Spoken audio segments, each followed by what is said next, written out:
On AM 1130, 99.9 FM, Prescott, Chino Valley, and Paulden, 95.5 FM, Prescott Valley and Cottonwood, the talk of the Quad Cities, KQ&A. It's Hammer Time. Waking Up with the YCCA. Hammer Time is brought to you by Lawhorn Plumbing, Arizona Modern Landscapes, JT's Septic, Granite Basin Roofing, Blind Brothers Arizona, Elan Electric, Manzanita Landscaping, Crosby Home Services, RED Plumbing, Eric & Sons, Pure Solar, and Yavapai Block. And now from the studios of KQ&A, it's Hammer Time, Waking Up with the YCCA. Here's the Executive Director of the Yavapai County Contractors Association, Sandy Griffiths. Hey, everybody. I guess it's still Happy New Year. Can we still say Happy New Year? Absolutely. Maybe June, July, we might be chastised. But okay, so for January, we can say Happy New Year. Absolutely. Yay. So say it. Happy New Year. Very cool. Oh, my gosh, listeners. You've got to tune in to Spotify or YouTube. We had the best road trip last weekend to Source One Supply. We did. On Josephine Street with Josh Crothers, the guy who knows everything about glassware, silverware, pots and pans, to-go boxes, little plastic cups. It was amazing. So I did some takeout dinner on Monday. Okay. And right after our show. And when I got the takeout dinner container, I thought, that's an N35 or whatever he calls it. So, perfect. So now I can't look at a container without thinking about it. I know, that's what Josh does. So listeners, Josephine Street, Source One Supply, they're open Monday through Friday. Anybody and everyone is welcome. You don't need a membership. Mr. and Mrs. Public can go in there. Their prices were phenomenal. Great, and there are gadgets galore as well as some really neat glassware, etc. So I still don't get that fish turner thing. I mean, about the what? The fish turner. Oh, fish turner. Why do you need a special thing to turn a fish? I don't know. We'll have to ask the fish. I mean, I turn my fish with the fork and a spatula. So anyway, it was really great, good fun. So thank you for everybody that tunes in and listens to Hammer Time. We are rocking the airwaves. We have a great show today. We're going to talk about title companies, wire fraud, title fraud. We're going to talk about AI and what he's doing to the title companies. Another super informative Very session. Informative. We're going to talk about why you need a title company. What do they do for you? They do a lot, but we're going to find that out. But they do a lot. And the closing packages nowadays are 6 inches thick. They used to be a 1/4 inch. Yep. Now you're dating yourself. Oh, that's right. So anyway, I have a great joke to tell. Super. So just hang on, and I will share it over the airwaves when we come back from our break and introduce the world to Skye. I'm going to mess it up, Skye. Okay. Skye Direen. Skye Direen. She is with Pioneer Title. Perfect. And she is the salesperson of all salespeople. She knows her title stuff. The person with the knowledge. Yes, she is the Wikipedia of title. I try. Yes. So good girl Skye will come back and introduce you to the world after Mr. Mike takes us to a break. It'd be my pleasure. You're listening to Hammer Time, brought to you by Yavapai County Contractors Association. And we're pleased to be airing on Talk of the Quad Cities. That's KQ&A 1130 AM, 99.9 FM, and in Cottonwood and Prescott Valley, you can hear us on 95.5 FM. So please stay tuned for some great messages from our ever so valuable sponsors. We'll be right back.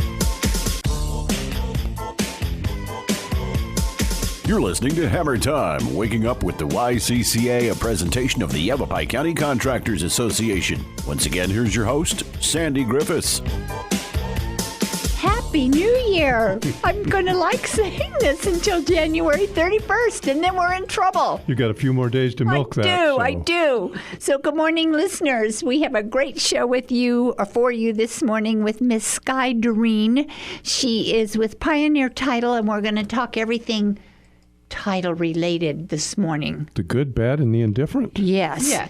Okay, but first and foremost, we just came out of, I think, the last weekend of football, right? I mean, all the football stuff, except for the Super Bowl. It's so all still the going football, on. all the football is over. So, what did the football coach say to the vending machine? Ooh, football coach. The vending What machine. did the football coach say to the vending machine? I'm no good at this. Your turn, or I have no idea. I want my quarterback. Oh. Arr, arr, arr, arr, arr. What do you think? That'll do. I like that. Okay, perfect.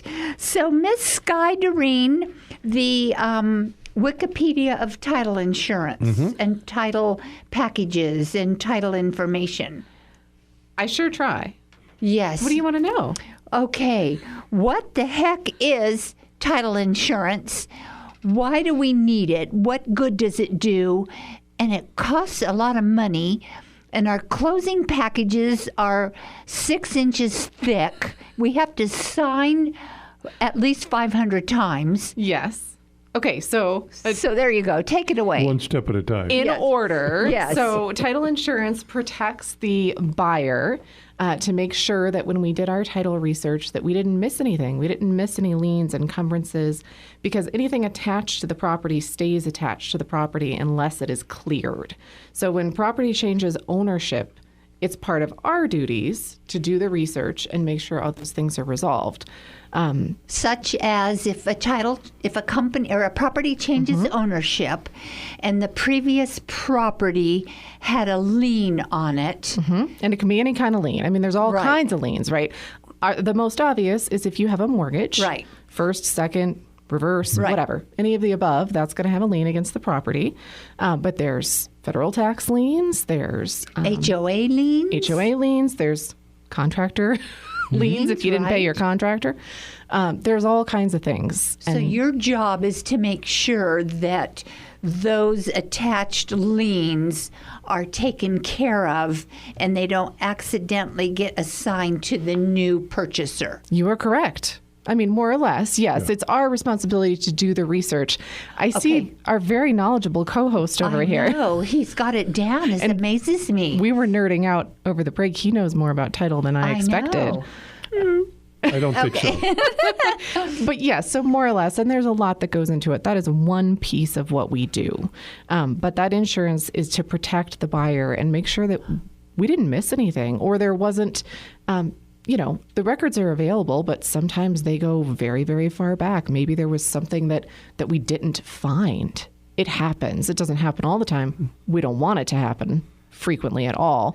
But that insurance protects the buyer in case we did miss something. So you're almost like an investigative Kind of. CSI because you go way back. You We do. just don't assume. We go back to patent. So patent is when the government, United States government, patented into that parcel into private property. Oh, In which case you and I can buy and sell and do as we wish, more or less. so it's really, there's a lot of work involved. There's a lot of work involved. And these records, around here, they go pretty far back.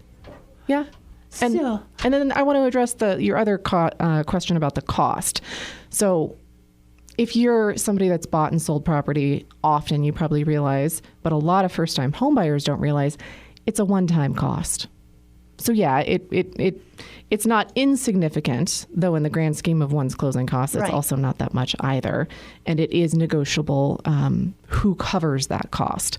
But again, it's only once, and that covers you for as long as you own the that property, property. assuming you don't make any significant, changes. So the difference with car insurance, for example, Right. You're doing that over And over. and over. Okay, perfect. And with title insurance, it's a one-time shot.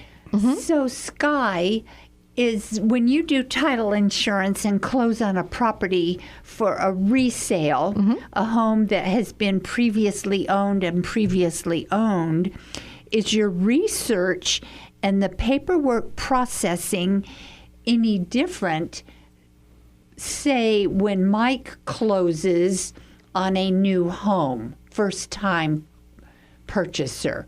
How does that title coverage in that title process work? By new home, you mean new construction? New construction. Not necessarily. It's just a question of how far those records go back. Okay, so you still have to do this same research. Because that property's probably still been in private ownership for quite Okay. some time. It was just vacant land in the past, in all likelihood. So, Mike, when you buy a piece of property or your clients buy a piece of property, that research is done on that vacant piece of land. Absolutely. That's correct. So when you go to build a new home, what are your protective coverings to make sure that that lot is free and clear? Well, normally, most contractors don't take title to that property if they're Okay. building a house for somebody. So they leave it in the buyer's name. Right. However, we can record what's called a 20-day notice, which if for some reason through the process and at the tail end, if the builder is not paid, then that gives them the ability to go and file a lien against that property. It doesn't automatically file. A 20-day notice just serves notification that they have the right To file a lien, right. So we call those preliminary 20-day lien notices. Correct. And I am an advocate and a believer in those. And it is absolutely no, in order to perfect a 20-day notice, Lisa, used to be you have to have a direct agreement with the owner of the property. So if you own a piece of property, Sandy, and I'm building the home for you, the lumber yard, for example, unless they enter into an agreement, which most often they do, but if they don't enter into an agreement with both of us, then they do not have the same lien rights that I would have. Correct. They can still file mechanics liens and material persons liens, but they would not have the same opportunities. So it's not a reflection on the owner, not a reflection on the builder. It's just a way of doing business that protects everybody.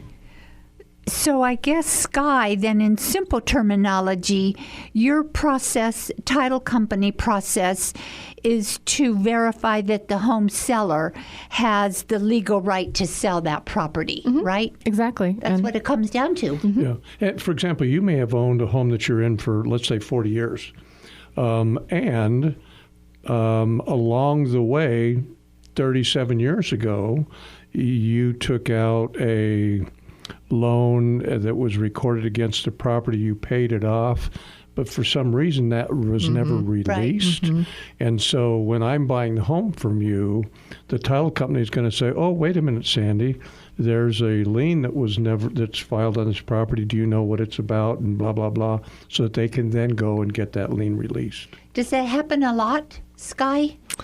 You know, it's always hard to quantify these things, but that is something that occurs. We see all kinds of different things. Like, what's the strangest? Oh, strangest. I don't know about strangest, but you know, something that we have happen in our area a lot. We have a lot of people that inherit properties, and oftentimes they don't realize that perhaps their loved one had a beneficiary deed in place. We love beneficiary deeds in Arizona. That's the instrument that could be recorded ahead of time with the county, and it reflects who is to inherit property. And all you have to do is record a death certificate at the time of the loved one's passing, and you avoid probate. Right. This is great, but it happens more often than we would like it, that the person that inherits the property doesn't know anything about that process, and they never transferred the property into their name. And they get ready to sell it, and they're all, ready to rock and roll, and they have not done that process. You know, and I'm seeing that a lot now with the elderly generation, where the property was owned by parents that have deceased and closed the doors to their life, but the property is still in the parents' name, and now the kids want to sell it or do work on it or do something, and we can't do that because we don't know who owns the property. Right. So one of the things we like to help our real estate agents with is we're happy to do some research for them. We do list kits ahead of them taking a listing so that they know how the property is being held. They make sure that the person that has contacted them has the legal right to sell that property, because sometimes it's the situations we're talking about, or sometimes we're going to get into fraud a whole lot, but sometimes it's a possible fraudulent transaction. And those are called list kits. Mm-hmm. It's a very common tool in the industry. Do you charge the realtors to perform that service? Not at this time. I'm going to tell you everything is subject to change in our industry, but no, it's not a common practice to charge. Perfect. So how many hours does it take you to investigate and research one property transfer and sale? It depends on the complexity. A typical residential transaction doesn't need to be a big deal. That's, a couple hours of work for the title department. Title and escrow are different things. We can talk about that more after break if you'd like. We have to take a break. If we don't, I won't be able to come back and say Happy New Year. But a more complex transaction can take days. Ooh. When we do like a state land trust. Okay. Huge job. Okay. So, listeners, we will be back with Miss Wikipedia herself, Miss Skye Direen from Pioneer Title. We'll be right back. You're listening to Hammer Time, waking up with the YCCA, a presentation of the Yavapai County Contractors Association. Once again, here's your host, Sandy Griffiths. Hey everybody, good morning and thanks for tuning in to Hammer Time, brought to you by YCCA. Our guest with us this morning, Ms. Skye Direen, Pioneer Title, as we call her, the Wikipedia of all information. Title and escrow. But first, let's go back to the process, Skye. A regular closing, the title work can be done in a couple hours. So if you're talking about the closing, the signing portion toward the end, because there's a few different pieces here, that can be done fairly quickly, and there's more and more options. So we were one of the pioneers, pardon the pun there, in using remote online notary, commonly referred to as RON, which is a really great secure option in order to sign your closing paperwork with an actual notary, but do it remote on your computer from just about anywhere that you have a decent internet connection. That saves travel time, that saves FedExing docs around the world. It's really been a helpful, it came out right around COVID too. So boy, was it a lifesaver during all of those limitations. So do all title companies have an escrow arm to them? Yeah, so we were talking a little bit about that. So we often say title company, which is that's what our technically Pioneer is a title agency, because we have multiple underwriters that we work with, and I can explain that more. But escrow and title, it's two different parts of the process. So in Arizona, we do that in the same company. That's not necessarily true in every state. It's not in California.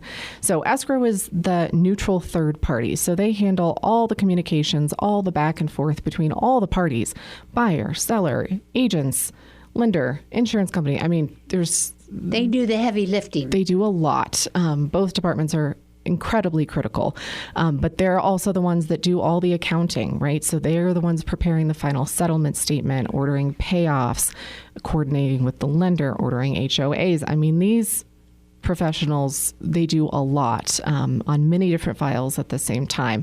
So that's the escrow portion, and that's who the public normally has the communication with. And then title is the piece that's doing all of the property research, like we talked about in the beginning, making sure that the property is clear of any encumbrances so that it doesn't get passed on to the new buyer.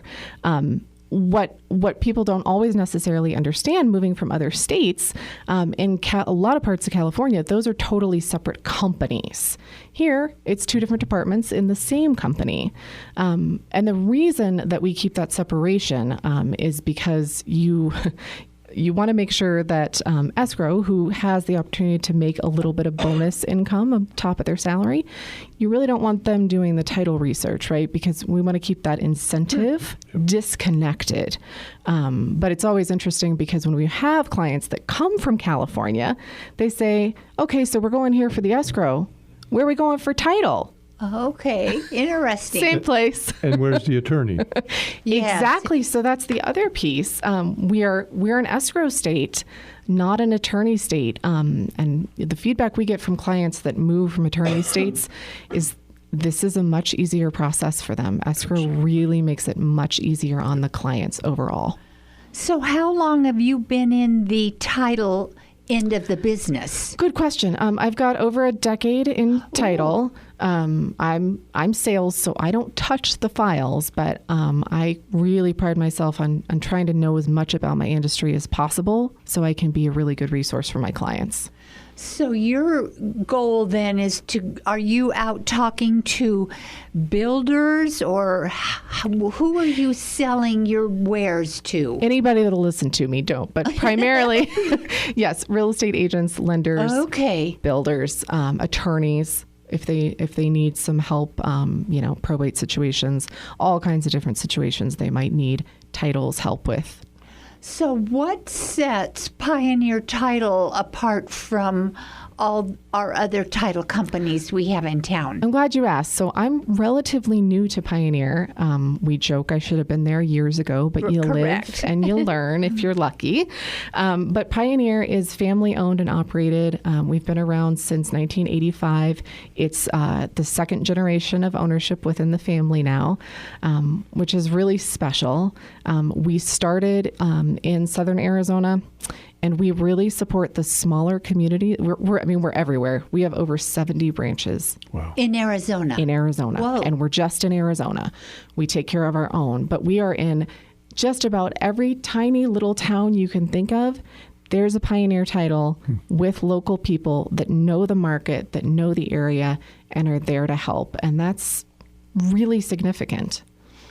Okay, so are the owners the second generation? Are they here? Are they out of state? Are they in Phoenix? They're here. They're down south in I always mess it up, in Sierra Vista. I always say Sierra Nevada like the beer. Hopefully that's okay to say. Sierra Nevada. And Sierra I'm a near native to Arizona. I've been here since I was 2, so you think I would know better. Okay. But no, they live and work in the state. Perfect. Super. Now, how many employees are in your office? In my office, so I office out of our Willow Creek branch, which is one of our 3 branches here in the Prescott Quad Cities. I was going to ask you. So where are the other offices? So we've also got one, we still call it the Compass branch. It's not. It's the branch on Gurley Street above PNC Bank. We're upstairs there, across from Coldwell Banker. And then we're also over on Pavway by the McDonald's in Prescott Valley. And then, of course, my branch on Willow Creek, which is by Natural Grocers, Credit Union, all that good stuff. And we've got, I don't know, about 10 or so people working out of the Willow Creek branch. So there's enough business in our area with realtors, builders, clients, attorneys to fund the 3 branches. We are very blessed with good market share. When the market is down, our owner invests in his people. He hangs on to them. He uses it as an opportunity to recruit. And when the good times come back, he's better off for it. So it really speaks to the way he chooses to run his business and the way he takes care of his people. But yes, we make sure there's enough business for us. And I'm just going to jump in there and say that's what separates privately owned companies, whether it's title or any other company, versus the corporate environment where all they look at is the bottom line. And, oh, gosh, things are slow, so we're going to have to cut personnel. 100%. And I've worked for both over my many years of working, both in title and other industries. And you're right. That is the difference. And it's not always the people. I've worked for, the big publicly traded companies where the people really do care, but there's only so much they can do. Yeah. They don't make the ultimate decisions, unfortunately. No. We have to take a break, listeners. Was that the bottom of the hour? We're speeding right by Mike and Skye. Ooh. Okay, when we come back, more conversation about title, escrow, and let's get into wire fraud and the Eagle Fraud Guard that you can sign up for right here in Yavapai County. You're listening to Hammer Time, waking up with the YCCA, a presentation of the Yavapai County Contractors Association. Once again, here's your host, Sandy Griffiths. I'm going to say it one more time. Happy New Year! I like that. So welcome to Hammer Time, brought to you by YCCA. It's been a really busy month. I mean, there's so much going on and great meetings and meeting with the town of Prescott Valley. We went to the state of the city. Different story for another time. At the end of the month is the state of the town of Prescott Valley. And you made your board come and take their board annual picture? Yeah, we had annual photos. I mean, it's been really, January has been busy. And we're only halfway through. I know it. So anyway, all is good. I'm getting a new windshield replaced. In your vehicle? In my vehicle. You know, a little crack in the snow and the heat and all of that good stuff. It took a little crack and made it stretch big. The entire windshield. So thank you to Kevin and Bennett Glass. Your team is awesome. Thank you for taking care of me. And, you know, it's just not putting in a new windshield. There's things to be disconnected in the camera and the little heads-up display and this button and that button. Right, and it's not just a standard piece of glass. No, it's not. The same piece of glass that will fit your particular model, you may have attachments in your vehicle that requires a different piece of glass. Exactly, yes. It's pretty amazing. It was very educational. Yep. To see how these little windshield replacements work. So anyway, I have a new windshield. Okay, back to Miss Skye Direen, Pioneer title. Let's talk about what do we see, Skye, with fraud? I mean, there's so much craziness going on. Do we see title fraud? We do. Oh. So, you know, you asked in the last segment what's different about Pioneer Title, what stands out about us. And one of the things I want to make sure I mention is our fraud department. We're the only title company I know of that has a dedicated fraud department that will do research within the transaction or outside of it. So anybody in Arizona that is suspicious of any type of either wire or deed fraud can come to us, and we will help them investigate it, regardless of whether we're actually working on the transaction, which that's service. One of the reasons I joined Pioneer. That means the world to me, the way we're taking care of people. So how do you market that? Do people know that you do this? Like that's part of my job, Sandy. Okay, cool. But yes, so deed fraud and wire fraud are real things. So let's start with wire fraud. It's pretty scary. It's our money. Sometimes it's our life savings that is at risk. This is being done by phishing scams, by people monitoring people's emails within the transaction. They're not necessarily sending an email. They can sometimes from that. But what they're doing is they're monitoring the email and looking for key pieces of data that help them commit that fraud. And then they impersonate a party involved in the transaction and say, hey, this is where you need to wire funds. Yep. So, and we all say this till we're blue in the face, but we're going to keep saying it forever, really. All of us involved in the transaction, us, the real estate agents, everyone. You call to verify wiring instructions. Always call to verify. Makes sense. And don't just call the last phone number you saw on an email. Okay, good point. Good point. Call the phone number that another trusted professional in the transaction gave you, or maybe what shows up in Google when you Google the company. But again, make sure that your device hasn't been, compromised or anything like that. Make sure you're calling a legit phone number, and feel free to ask some verifying questions that only the escrow officer is going to know on that transaction. Hopefully something that, another party, a fraudster didn't figure out and try to impersonate somebody. But call. Anyhow, that's the point. Call. Call. So it used to be that you could take a cashier's check into closing. That's not a common practice anymore. It's not a common practice. Weirdly enough, they're harder. It's harder to verify. We can do it, but there's a longer waiting period.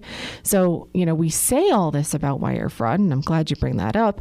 It's really still the best way to handle closing I funds. think I would just bring in a bucket of cash. We don't accept cash. Oh, interesting. So we're not a bank, right? Okay, good point.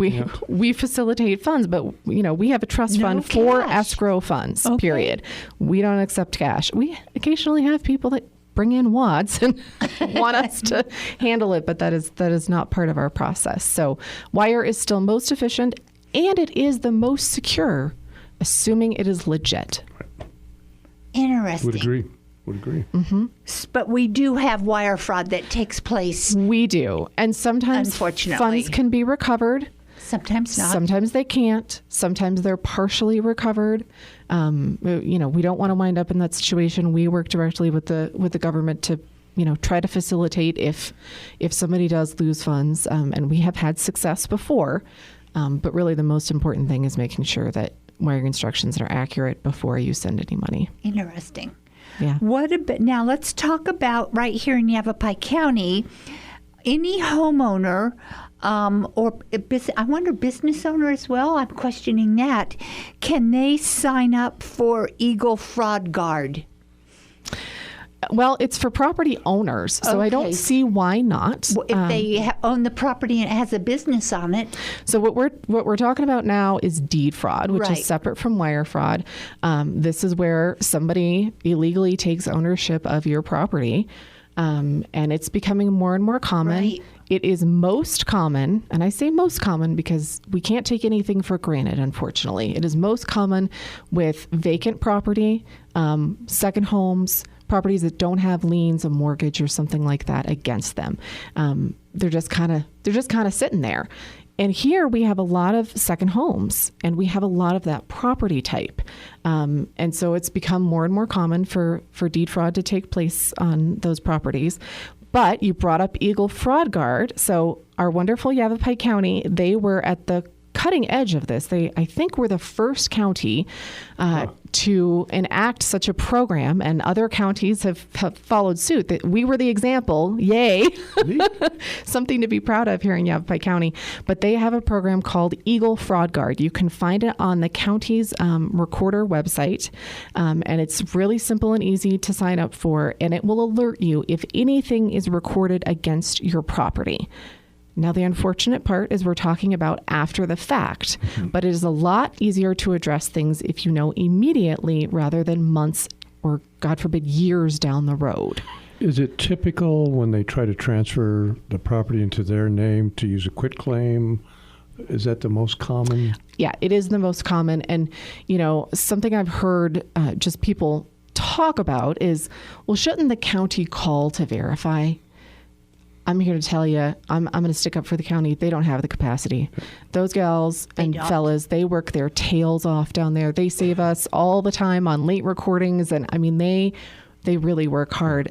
They don't have the capacity. If they were doing 3 recordings a day, that would be a different story. You're right. Yeah. Yeah. I agree with you. They're so jammed. But that's where it's going to happen, is that fraudster's going to record it. And then go from there on establishing liens. So I encourage any property owner in Yavapai County, please sign up. And one other favor you can do for yourself, and this is another idea that I've heard, and our fraud department does recommend it, and I've done it myself. Set up a Google alert for yourself. You can set up a Google alert for anything under the sun, whether it's your favorite sports team and you want updates all the time, whatever. I have a Google alert set up under every version of my name, right? Including the first name and middle initial, blah, blah, blah, blah, blah. Every version of that, every version of my husband, my parents who previously owned our property that we inherited, and every version of our property address, right? Including the South, not including the South. And so if anything were to show up online, such as somebody advertising our property for sale, I'm going to get alert about it. And I highly recommend that as well. And it costs nothing. Neither does Eagle Fraud Guard. Interesting. Yeah, I've never heard about that. That's good A information. Google alert. Google alert. Set it up. Okay, listeners, set up Google alert. Go to Yavapai County and set up the Eagle Fraud Guard. It's free. It doesn't cost anything. And Yahoo to Yavapai County. Skye, do you know what an individual would need to do or need to take in order to affect the county Eagle alert? It's just, for it to alert at anything being recorded against the property. Okay. So, but I mean, do they have to I'm take just an ID or? Oh, no. Honestly, nothing. You go to the website and you fill out the form, but there's no request for verification of any kind. Yep, you can do it off the top of your head. Listeners, we have to take a break right off the top of our head. No ID required to take a break. No recording necessary. We'll be right back. You're listening to Hammer Time, waking up with the YCCA, a presentation of the Yavapai County Contractors Association. Once again, here's your host, Sandy Griffiths. Hey, everybody. Happy New Year. Valentine's Day, February 1st, will be here shortly. Then we can say Happy Valentine's Day. Skye, this has been wonderful having you with Mike and me this morning to talk about title, talk about escrow. We talked about wire fraud. We talked about sign up for Eagle Fraud Guard with the county. I've heard, and I'm sure you can talk about this, that there's some new federal requirement coming down the pipeline. There is. Another reason I joined Pioneer is we're really staying on top of the changes in the industry and trying to prepare ahead of time for things, which just makes things so much better. I'm a fan of embracing change. But we are about to deal with FinCEN, which stands for the Financial Crimes Enforcement Network. It is a federal agency, and the point of it is to help with anti-money laundering oversight, right? So we talked about the escrow process. We facilitate a lot of money moving around. Mm-hmm. So we've been given the additional responsibility to do some more reporting on those transactions that have multiple entities. There's some very specific requirements, and I'm only going to talk about it briefly because, believe it or not, in order to go too in-depth, you have to be a certified FinCEN instructor with the feds. So this is really just more of a heads up. Come talk to us individually if you'd like more information on it. But it is something that is going to increase cost within some transactions, not your everyday single property, you're just buying a new primary residence, not that type of transaction. But it will in fact affect a lot of our builders, investors, parties like that. Because they own multiple properties, multiple LLCs, multiple. Yeah, they're just not an individual, bottom line. They're not an individual, you're right. Right. So it increases the paperwork. Yay. On our end. It will impact how much information we're asking certain parties for, which people already don't necessarily love how much we ask for. But it's all to support this anti-money laundering efforts, which is important. It's very important, but it's going to affect the industry tremendously. It's going to cost us a good amount of money as an industry, and we're going to have to do some system changes within how we run our escrow process for these type of transactions. So this is going to affect all title companies. Oh yeah. Yep. Okay. We all get to play with it. And our new start date is March 1st. So it's right around the corner. It was supposed to start last year and the can got kicked down the road. Could happen again, but everything points to it starting March 1st for us. That same entity was going to require companies to comply and register. Yes. But then that was taken off the docket. Yep. But that wouldn't surprise me that comes back. Possibly comes back. Right. So, all right, like we said earlier, everything's subject to change all the time, especially when compliance comes into mind. But the whole idea is to protect and expose. I think the more that we remember that through all of these things, we talked about the inches thick closing package. We joke often that all of that is because of a lawsuit, but sometimes yes, and really it's just because we want consumers to be informed and making educated decisions. That's why all these processes exist. I get it. Yep. To protect the consumer. Protect us, the consumers. Yeah. Yahoo! Yeah. How does AI come into play? Oh, that's right. We didn't talk about that with let's fraud. Talk about Mr. AI with fraud. So glad you brought that back up. There's lots of different ways. Or but Mrs. AI with fraud, I guess. Too. Whatever you want to call it. The easiest example I'll give you real quick is with the fraudster type emails, right? these days they're fairly easy to identify. Hello, Mr., Mrs., Sir. They'll pick like a particular word. I hope you're having a marvelous day. And then everything's marvelous every other sentence. And there's these keys, right, that we're like, this just doesn't sound like how you and I have a conversation or send a communication on a regular basis. Something feels off. Well, with the advent of AI being so accessible and we're more familiar with it, we're more apt to use it. Well, the fraudsters we're just starting to see it. But there's no way it's not going to become more common. All they have to do is take their email that they wrote, throw it in AI of your choice, and have it reformat it to sound more like you or me. Wow. And in 10 seconds, it becomes that much more convincing. So that's just one small way. There's also fake Social Security cards and passports and driver's license that they can create with image creators that are very, very convincing. And if you don't slow down and verify, but I mean, they're getting really good. Okay, community, you heard it right here. Pay attention. Slow down. Call. Take care of your own property. Be vigilant. Yeah, you just have to be vigilant, period, because I just got hacked again. Did you? Did? I did, because a company that we buy our business forms from, very prominent in the industry, very good company on a national basis, and I got an email that said, attached is your receipt for your recent order. I thought, I didn't order anything, but I do deal with this company. Right. So I should rephrase that and say I didn't order anything recently. But I thought, okay, let me just see what that receipt is for. Went in to open the receipt. Duh. I'm sorry. The receipt didn't open, and as soon as that happened, I thought, I've just been hacked, and indeed I was. Well, you both just have to be careful. You both said it. I have a mentor in another part of my life that often says, and I think of him often, slow down and process information, right? In every part of our lives, we're all moving so fast. We have so much to accomplish, and we're so customer service minded, right? We want to get back to people quickly. We want to be on the ball. But man, that extra couple minutes of hesitancy Could save you headaches. Could save you, could save your clients. It really makes a difference. And just to kind of just slow down and calm down, allow yourself that calm to really figure out what's going on.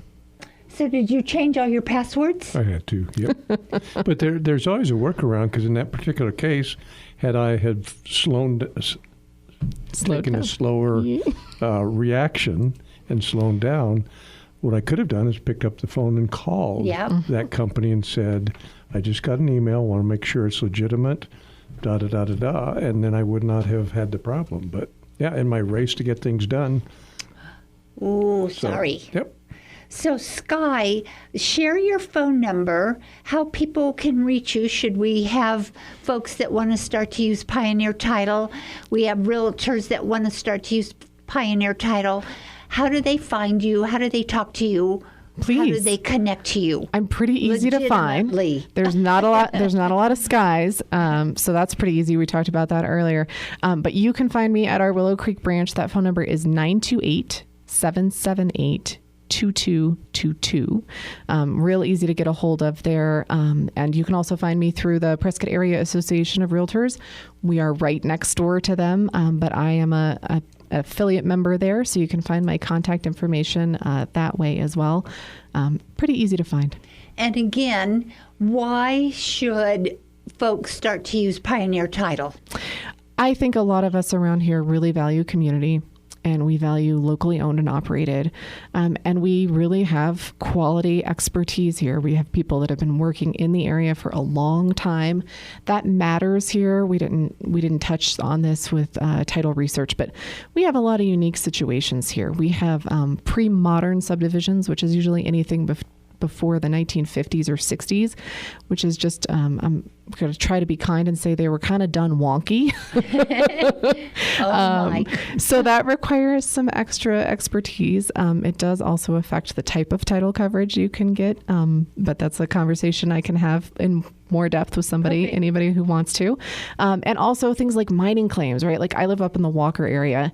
We're all there because of old mining claims. None of that was, necessarily private property back in the day. It was a mining claim that then became available as private property.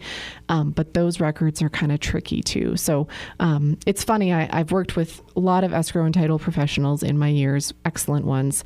And one of the gals I used to work with, she came from a small town in Colorado. So I thought, all right, small town, Colorado, there's mining, there's similarities. And she goes, oh no, it's way harder here than I'm used to. So it's unique. Expertise matters. So share your phone number one more time. Sure, 928-778-2222. I'll see you out there. Perfect. We'll be right back to close up Hammer Time. You're listening to Hammer Time, waking up with the YCCA, a presentation of the Yavapai County Contractors Association. Once again, here's your host, Sandy Griffiths. Skye, it was a real pleasure having you with Mike and me and the engineer this morning and sharing with our listeners about Title Company and what is happening and taking place. It was my pleasure. I really appreciate both of you, your knowledge and enthusiasm for our community. It's really wonderful how you guys support all of us and our business community. Thank you. And you liked my joke. I did like your joke. It was pretty funny. I'm not a big sports person, so it took me a minute to get it. But yeah, no, I got it.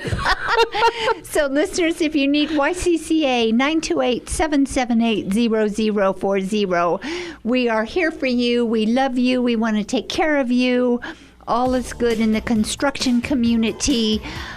I'm connected 24/7. And if you need to reach Skye, she can be reached at 928-778-2222. It's a good phone number. You memorized it. I like it. You did good. Amazing. So listeners, until next weekend, I'm Sandy. I'm Mike. Skye. And we say, Happy New Year. Thank you for tuning in to Hammer Time, waking up with the YCCA, a presentation of the Yavapai County Contractors Association. Heard each and every Saturday morning at 7, with an encore presentation Sunday mornings at 7 on AM 1130 by 99.9 FM in Prescott, 95.5 FM, Prescott Valley and Cottonwood, and online at kqna.com. A library of past Hammer Time shows can be listened to on the Yavapai County Contractors website at ycca.org. Break it down.